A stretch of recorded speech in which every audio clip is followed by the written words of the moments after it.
Okay, here we are moving on to Module 2, which we call Building the Relationship. So we're going to start this section with a little activity. I'd like you to take a piece of paper, take a pen, and draw me a picture of a unicorn. Give yourself about 2 minutes. You can pause this and come back when you're ready. Okay, so now that we've come back, take a look at your unicorn. Does it look like my unicorn in the right-hand corner there? Did you know what to draw? Did you know how it was supposed to look or what I was expecting? Let's go to the next slide and we will follow on with this activity. Okay, so now I would like you to take a look at this how to draw a unicorn page on the right-hand side and attempt to follow these instructions from 1 to 6. Again, we can take 2 or 3 minutes here, pause the video as long as you need, and come back when you're ready. Now, how does your unicorn look? I bet you it looks a lot closer to the unicorn in the picture because you had very clear instructions, right? There was not the ambiguity of what a unicorn was or how a unicorn looked. It's so much easier to communicate when we know what is expected of us and we're on the same page. So why is communication so important? Because we need to speak the same language and have the same expectations if we're going to get to our end goal. And that's really what I was trying to show in that other exercise.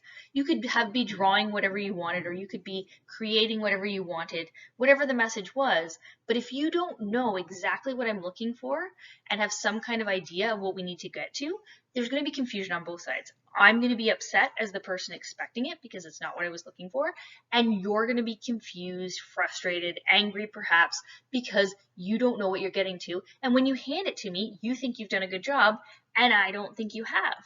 It's not that either one of us is right or wrong, it's that we didn't communicate our needs or what we were trying to get out of it right.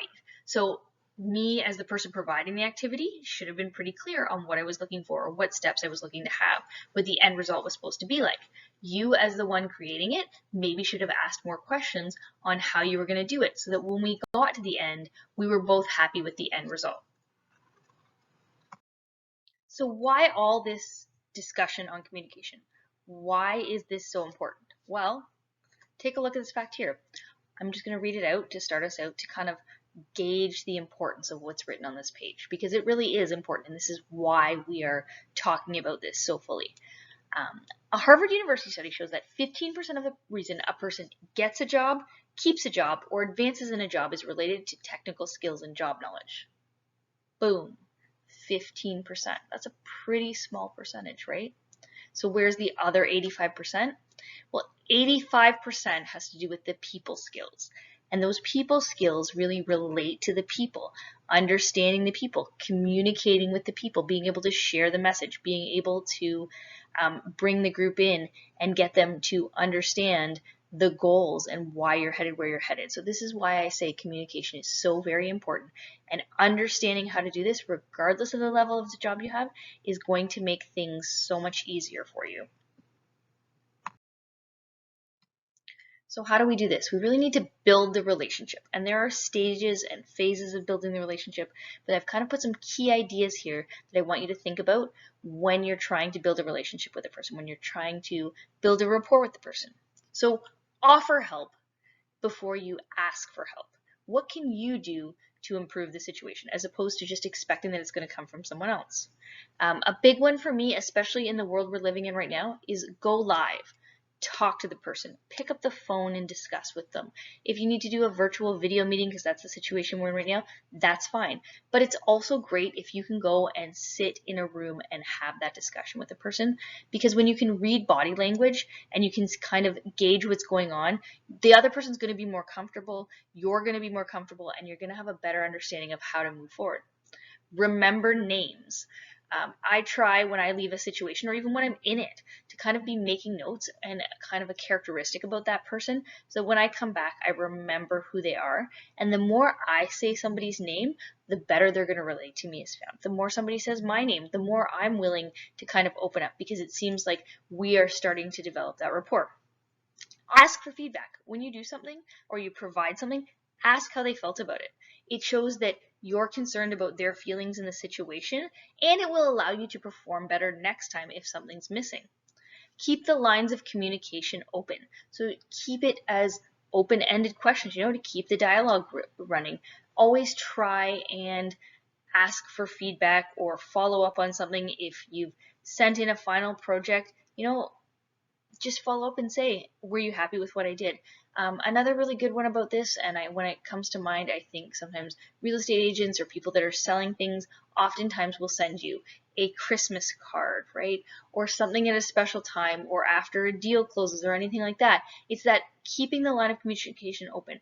If I remember you because we have this kind of ongoing rapport in some way, shape, or form, even if it's something as simple as you're walking by in the halls or you see them somewhere and you say hi, it keeps you in kind of the know to each other in that group or that situation together, that you're willing to work together again and you don't have to start all over.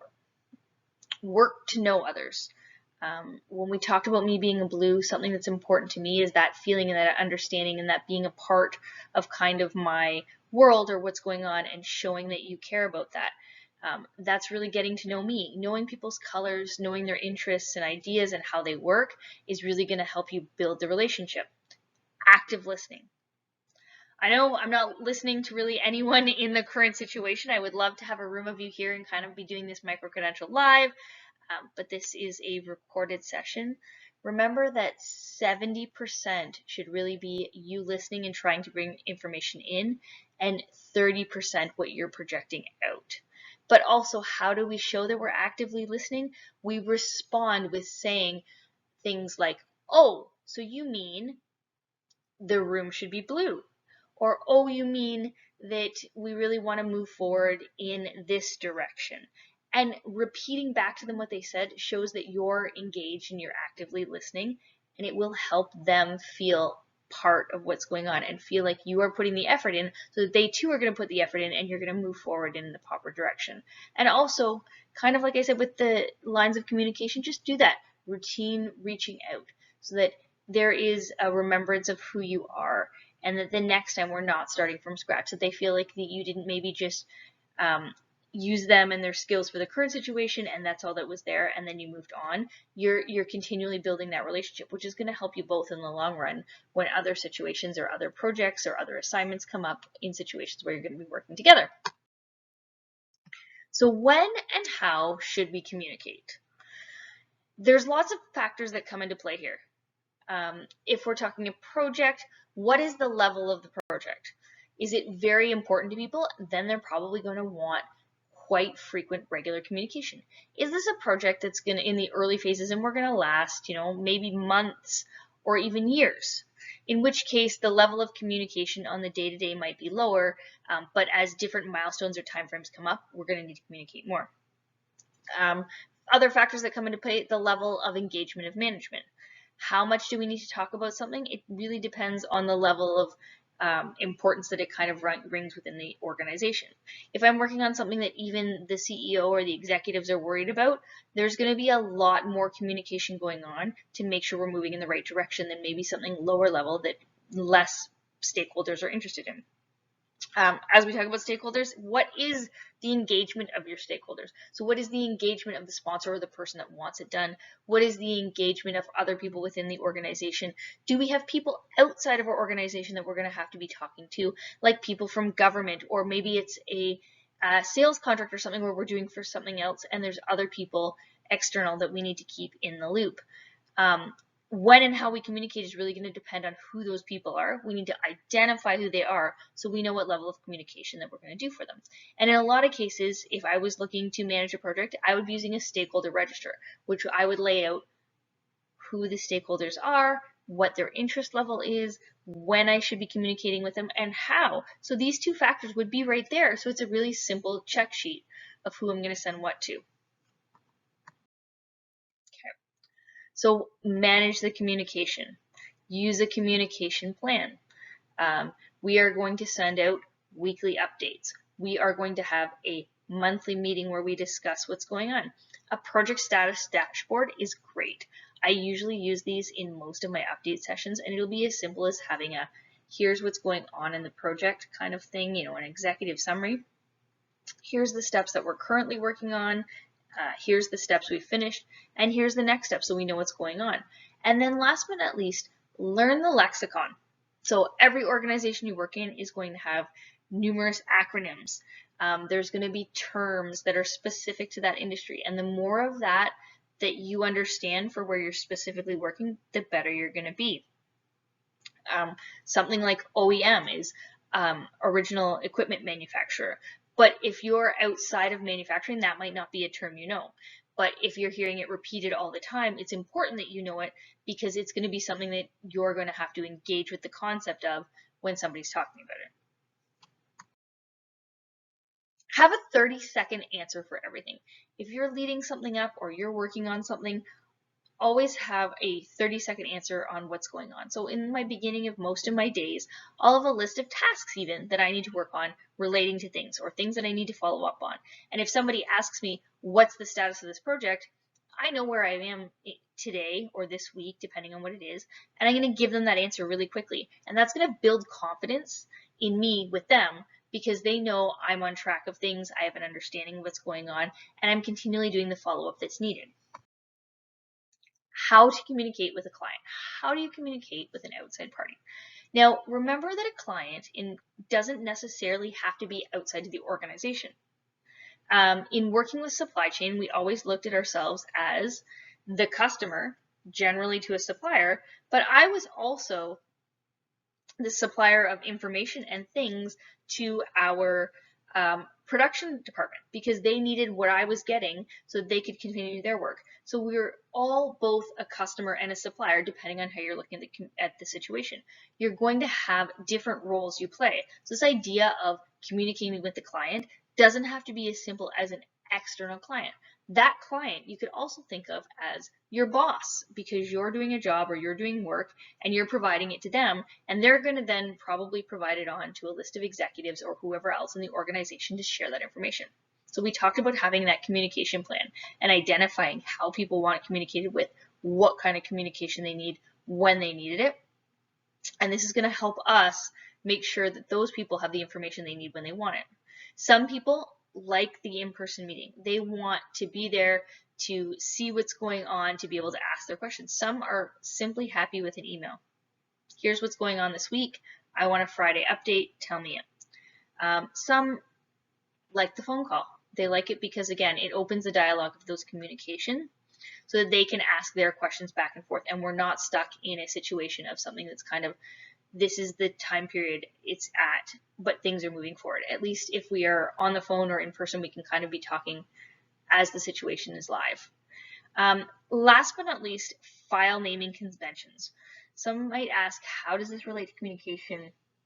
What is the importance of this?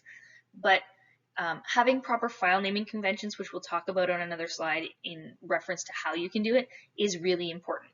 If you have a rev number on something or you have a date on something, this allows the person engaging with that information to know what the most current and up-to-date information is. Especially if this is something you're giving on a weekly or monthly basis. Maybe that person's been on vacation and they have 2 or 3 in their inbox that they're going to look at, or 2 or 3 files that have been shared in a drive. How do we know which is the most correct and up-to-date? We really need to make sure our naming conventions, our files, are right. And then if you're sharing information with people which they're going to update, we want to know that we are working on the most current, most recent file, so that we're not kind of duplicating efforts or having to go back and do things because we put it somewhere that's incorrect. So this is why I kind of tile this file naming convention in with these ideas and in with what is important about communication. How to communicate with the client. Now we're kind of talking how these individual things we talked on the other slide are broken down. So how do we prepare for an in-person meeting? What are we going to do to show that we're ready and to have a way that it's going to move forward? We want to make sure we understand what the meeting's about. So don't just schedule meetings for the sake of scheduling meetings. Have a purpose to them and make sure that purpose is shared in the calendar invite. Also very important, have a calendar invite. I tell all my students this. I tell any colleagues I have this. If you want to schedule something with me, it better be in my calendar or I'm probably not going to show up, because I go to my calendar and that tells me what's going on with my day. It is my agenda of my day, and it guarantees that my time is where I need to be. I'm in the right spot, or I have the right meeting link. I have the right notes to go in. I'm probably going to check it a little bit before, maybe the morning before, or even if I've got some time a few minutes before, to make sure I'm ready for that meeting. So having it in my calendar, understanding what the meeting's about, having a few notes within that calendar meeting notification is key. When we get to the meeting, make sure that somebody is taking notes. It will allow us to say what the discussion is. It'll also allow us to assign tasks to people appropriately so that they know what's going on and what needs to come out of the meeting. How do we show that we're engaged in the conversation and that, again, we're building that relationship? Try and keep your cell phone either on vibrate or silent, or if you know that for a period of time that nobody's going to need you, just set it aside. It shows that you're engaged, you're looking at people rather than your phone, and you are involved in what's going on. They're going to feel more a part of what's going on, and they're going to be more open and receptive to it. So we're going to get into this meeting. We're going to have a well-defined agenda of what needs to happen so we can keep it on track. As much as possible, try to be on time. People appreciate that. They appreciate that it shows that you also respect their time. Be a good listener. As I said previously, think about that active listening skill. How much of the time should be you talking? How much should be you listening? And how do you show your listening? Well, you're going to show your listening by using those active listening skills we talked about on the previous slide. Speak clearly and concisely. So make sure you're talking to the person that you're trying to say the message to or sharing around the room. And have a point to what you're saying so that it's not dredging on and they can tell why we're talking about what we're talking about. Predict questions or doubts. So prior to you coming into a meeting, if you're trying to convince people of things, think of what they might have as questions or doubts about it and have answers ready. It's going to show that you're prepared. It's going to show that you're engaged and you're committed to the task. Dress appropriately. If you're going to a meeting with a group of executives, you should look like you're at a meeting with a group of executives and that you're taking it seriously. All these things are going to build that rapport, they're going to build that relationship, and they're going to help to make the communication of what you're saying easier because they feel that you are engaged and you are committed to what's going on. And then last but not least, ensure proper follow-up is completed. So we talked about those meeting minutes you're going to take those meeting minutes and whatever needs done or whatever needs executed, make sure you're doing your part. Also make sure those meeting minutes are shared so that everybody knows what they're responsible for and what the dates are. And if it's not happening, then you're able to follow up, but you have a reason and a plan as to why you're doing it. All right. So what if somebody's late to meeting? General practice is be aware and be inclusive. Sometimes people aren't doing it to be inconsiderate. Certain cultures have different values on times or what's important. So take that into consideration and don't automatically think that they're trying to be rude or trying to upset the situation. But have a time frame. Example, if after 15 minutes you haven't heard from somebody, reach out in a direct manner, a phone or a text, and see if you can get a hold of them. If you don't have that, an email. And then if no response, give it another 15 minutes, send a follow-up for a reschedule, asking for a time that's convenient. And then hopefully it'll bring it back in the loop. Perhaps something happened, another meeting ran late, or there was an emergency. So we want to assume the best in the situation, but just kind of follow the process, follow the track so people know that they also need to be responsible and considerate for your time.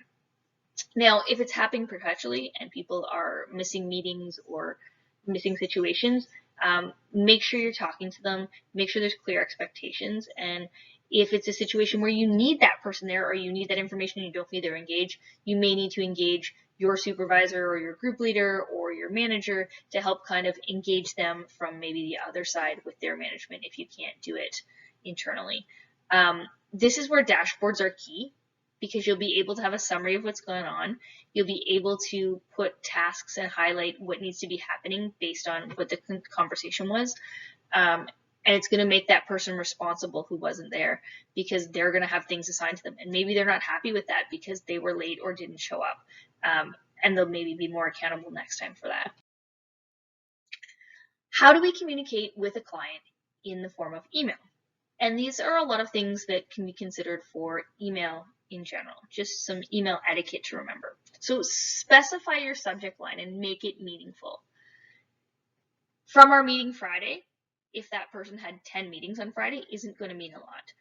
From our meeting regarding execution of the project for expansion of the facility, going to mean a lot more to the person, right?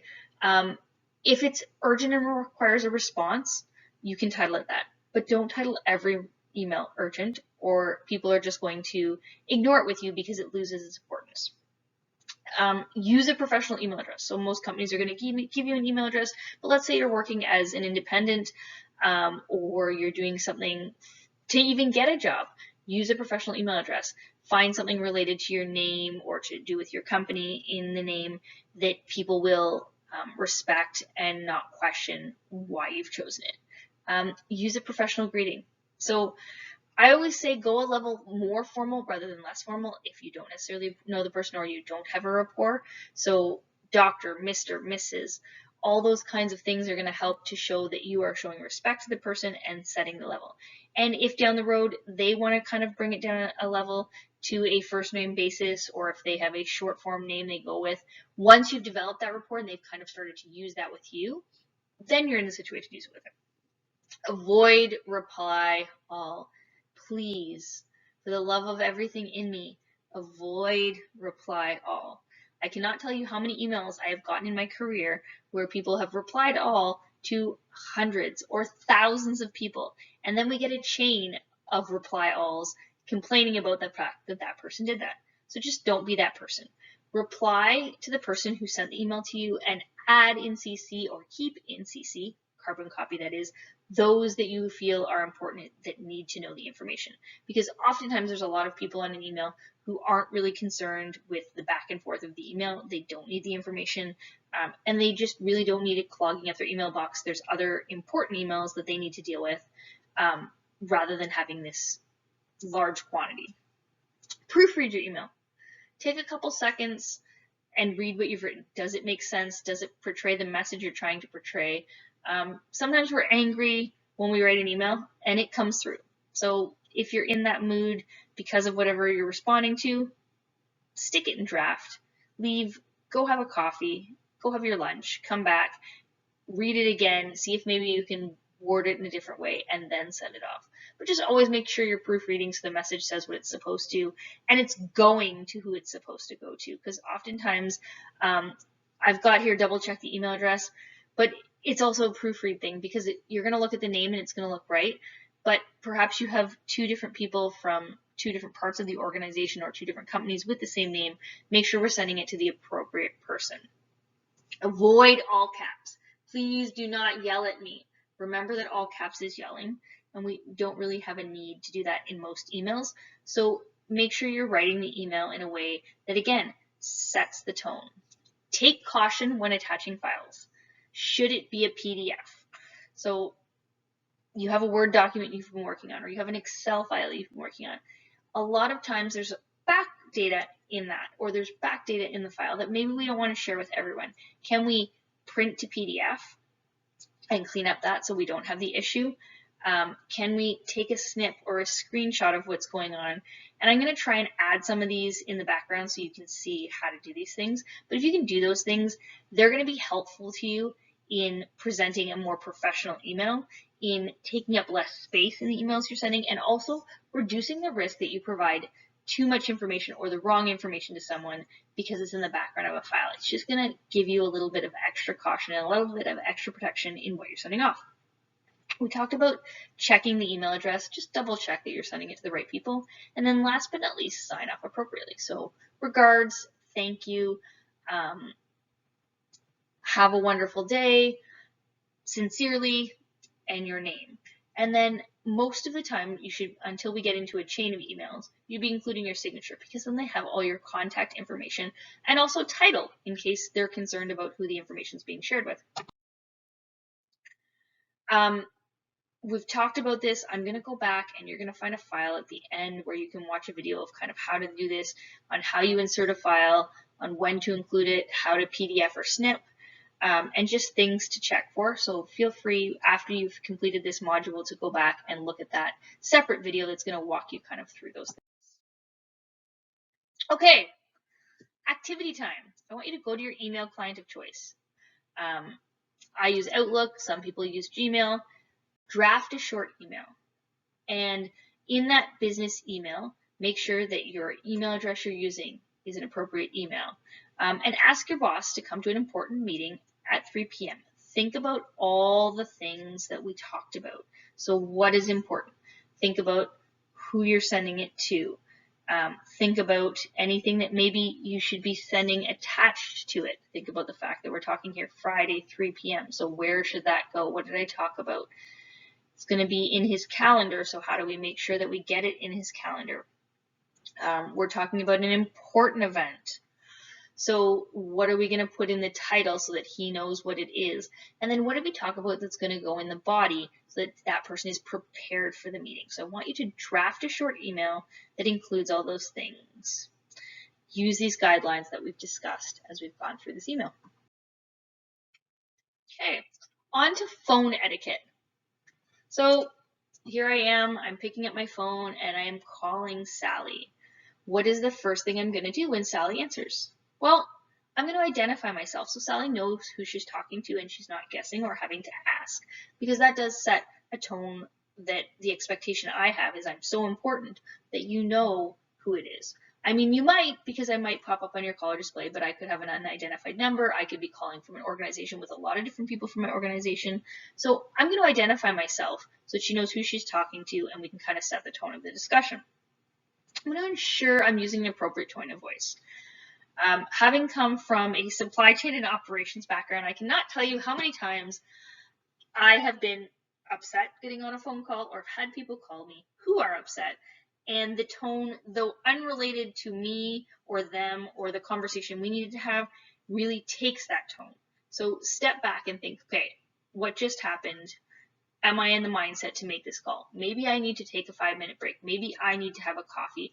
Maybe I need to do something else before I have this phone conversation because it's going to improve the situation by doing that. Have a plan of what you're going to say before you call. So are there 3 or 4 things you need to talk about with this person? Make sure you've written them down. Take notes when they've kind of answered them so you know you're on the right direction. Speak clearly. Avoid interruptions. So again, if you have a cell phone and a desk phone, maybe push your cell phone away for those few minutes to have that phone conversation. If there's a lot of people in your office, if you can go to a separate room to have the conversation so there's not distractions around you, that's really good. Avoid being distracted by other activities. So yes, we have our computers in front of us. Yes, we have all these other things going on in the room, but really be focused on what's going on in the conversation so we get the most about it. And always return phone calls in a timely manner. So I try with phone calls, if somebody's made an effort to call me, it's probably more important than an email. So I try to do same day. If it's 24 hours, probably going to be okay. But a phone call to me usually sets a tone of a certain sense of urgency. So I try to return it faster than I would with an email communication. Okay, so we talked about this earlier. Here is your kind of one-pager on how to properly name a file. So why are we doing this? It makes it easier. It shows what's most up to date. It gives the user an understanding of what they're going to be opening, and it's clear and concise. So if there's different companies you're working with, so if I'm working with Big Blue Tickets and I'm working with Yellow String Media and Orange Treadmill Inc., I'm going to have some kind of naming convention that has probably the company first that this file is for. And then I'm going to have what the topic is it's about. So if this is their ongoing meeting schedule or ongoing communication log, that might be what it's called. So Yellow Treadmill dot communication log, and then I'm going to have a date. And remember, in different cultures, different portions of the date come first. So the easiest way to format your date is to have your four numbers of the year, your 2 numbers of the month, and your 2 numbers of the date. ISO 8601 format is what I've got here. And then if there's a revision, so if we did Rev 1 and then we've got Rev 2, I'm going to put what revision I'm on, and I'm going to update it so that we know that. Use underscores instead of spaces, so you can see what I did below there. As an example, company ABC underscore proposal underscore the date of the proposal, and this was Rev A, and it was a doc, so it was a Word document. But by having it that clear, there's not going to be any questions when I'm going through my file about what I'm finding, about who it's for. And it's also going to help me when I'm sending off files because it's very specific. So I'm not going to send company 123, company ABC's proposal, because it's very clear whose proposal I'm looking at. Factors affecting how we communicate. So multiculturalism, pronunciation, nuances, verbal cues. Different cultures have different ways that they share information, or they pronounce words, or they physically communicate with each other. So certain cultures are more likely to be closer in nature. They may enter and exit the situation with things such as hugs. Others are not going to be as open to that. So knowing what the tone of your meeting is going to be based on the cultures is going to help you really have a better situation and know how to handle the situation. So there are cultures where meals and eating and those kinds of things play a much larger role in building the relationship than others. So know the culture you're involved in and how that's going to play out into your communication and into your relationship building. Responding. So response time, we talked about how, for me, I usually see if somebody's picking up the phone and giving a phone call, especially in today's time, I'm going to respond to it faster. I'm going to expect a faster response time. Email, most of the time I try within 1 business day. 1 to 2 would be an appropriate time frame. If you're going to be longer than that because you're out of the office or there's some big project going on, set you're out of office, because it sets the tone and it allows them to know why you're not responding to them, as opposed to feeling that they're forgotten. Make sure there's a focus to your message. Make sure there's a focus to what you're doing so people understand. Formality, we talked about before. Keep a formal level with people, and you can always come down, but it's difficult to build that formality back up. So set a formal level to begin with, and then as you develop the rapport, we can change on what that is. Make sure we're using our active listening skills and avoiding distraction. Gender diversity, really understand who you're talking to and the pronouns that are appropriate for the situation so that we're having the best outcome. And then civility, simple things like when you're walking into a meeting, try and avoid noise pollution around you. Try and have the meeting set up in somewhere that's quiet so that everybody can be heard. And even scent pollution. I try to be sensitive to scents and wear as little as possible, because if I walk into a situation where it's very strong, it's difficult for me to focus. I may end up with a headache, or somebody else could end up with a headache, and that's really going to change the tone of the communication if people are uncomfortable. So we're trying to make people comfortable, we're trying to make the situation comfortable so we can keep the focus on what is happening in the task at hand rather than these external factors. Responding to unprofessional behavior. So we've talked about what we should do to have the situation right. What happens when things are not going so right and you're put in an uncomfortable position? First of all, one of the things I learned early on in my career was don't take it personally. As I talked about earlier, sometimes people are walking in a situation and they're bringing some baggage from a previous situation with them. Something happened that morning at home, working in supply chain and operations, something happened on the production floor which had absolutely nothing to do with the conversation I was about to have with them. A shipping truck was late, costs overrun, whatever the case happens to be. That information and those feelings are all being brought into the situation, and maybe some unprofessional behavior happens. Maybe somebody's a little more aggressive than they should be. As a first stance, don't take it personally. Likely it is probably not about you. And we want to kind of diffuse the situation. So how do we do that? We try and remain calm and refrain from responding in kind. Try and direct the conversation to be towards whatever the topic is about. I understand you're frustrated today. I'm sorry that happened. Let's try to bring on today's topic. Do we need to take a break? Again, that whole idea of having a walk, going for a coffee, whatever the case happens to be, you know what? Do you need 15 minutes and we can come back and have this meeting? Sometimes it goes a long way. So just try and make the situation as comfortable as possible to get out of it. If you're in a situation where somebody's being aggressive to you because they don't like the situation, state the facts as they are. Try to avoid the emotion with it. In most cases, you're going to be talking to an external person. Remember that they're the client, so we're just trying to keep that higher level situation. We're trying to keep the rapport because we're going to have future conversation and future dialogue. And today just might be a bad day that we need to get over. Keep records and meeting notes, because if they're questioning you on what's happened or questioning your integrity, if you have records and notes of what was going on in the meetings, it's as simple as bringing out those records and notes to saying, this is what was supposed to happen on this day. This is what we agreed to. The meeting notes were sent out. Nobody regarded an issue. So I feel like this is how we were supposed to move forward. And sometimes just clarifying that you have that information will help to diffuse the situation itself. Don't overcommit to people. Overcommitment is going to get you in situations, right? Because you're either going to provide a product that's not as good, or you're going to try and solve something because you're trying to diffuse the situation, and then you're going to create a new situation down the road. So if somebody's unhappy because something's not going to be done by 5 p.m., and you know, no matter how hard you try, you're not going to get the product that you would be proud of by 5 p.m., don't overcommit, because it's just going to extend the situation. State the facts as we said above of what needs to happen, of what could happen by that time, and then go from there. If it's an ongoing thing and you're uncertain, sometimes organizational culture has certain behaviors associated with it that you're not used to because you're coming from a different environment. Maybe gather some opinions. Talk to somebody else you work with. Talk to somebody that you trust to see, is this that maybe I'm not understanding the situation, or is this that there's a situation?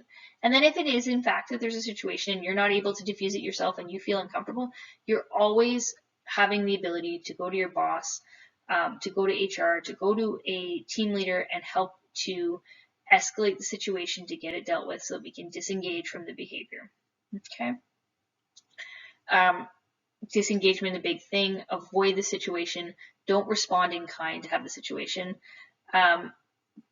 If you're feeling comfortable having the confrontation of the behavior to end the conversation if necessary, do it. Say, we're not having this conversation today. I don't think you're ready to deal with this in an appropriate manner, and walk away. That shows that you understand that there's boundaries to the situation, that the behavior is inappropriate, and that you're not going to take that kind of situation, and move on. When you're doing that, talk constructive confrontation. So the I statements. I don't feel comfortable with this right now. I don't think we're going to get to the result we want to today. I think that it might be better that we move on. So then you're putting it more about you and how you feel, as opposed to projecting something about the other person. And that will hopefully also help to diffuse the situation. And then if it is ongoing, as we talked about escalating, make sure you're recording and reporting so the situation can be dealt with at the appropriate level if needed. To tie into this whole inappropriate behavior, I've added a slide here on understanding your rights under the Ontario Human Rights Code. So some protected grounds that should not be coming up in conversation or directing how things are handled would include age, ancestry, color and race, disability, marital status, gender identity or gender expression, and sex, including pregnancy and breastfeeding. So if any of those topics come up and you feel that you are being violated or treated inappropriately because of them, those are things that are protected under your Human Rights Code and should be dealt with by your management or HR. I've also included here an example of a communication plan. So we talked about that earlier, having that, having who the stakeholders are that are involved, what their objective is, so what they're trying to get out of it, the content of what you're going to communicate with them, the method you're going to use. Is it going to be email? Is it going to be an in-person? Is it going to be a dashboard update? And how often it happens. And by having this kind of list of different things that are important and the stakeholders that are involved for the communication, it'll be able to flow better, and you'll know when and who to communicate to keep everyone on track and happy with what's going on. All right, and that's it. We have hit the end of Module 2, and here we have another exit ticket. To exit out of Module 2, here is what I would like you to do. I would like you to create an email which meets all the requirements set out in the earlier documents. So remembering to have an appropriate email address, remembering to have appropriate title, have some kind of body, and finish off the email with an appropriate greeting. Attach a file. You can choose to attach whatever kind of file you like. And I'd also like you to attach a snip image. When we talk those snip images, remember that I've created separate recordings, separate of this document, that you can go back and reference in order to know how to do that. So you've got all those things. And once you've completed those, it shows that you are ready to go to send out some professional emails and communicate properly in your workplace.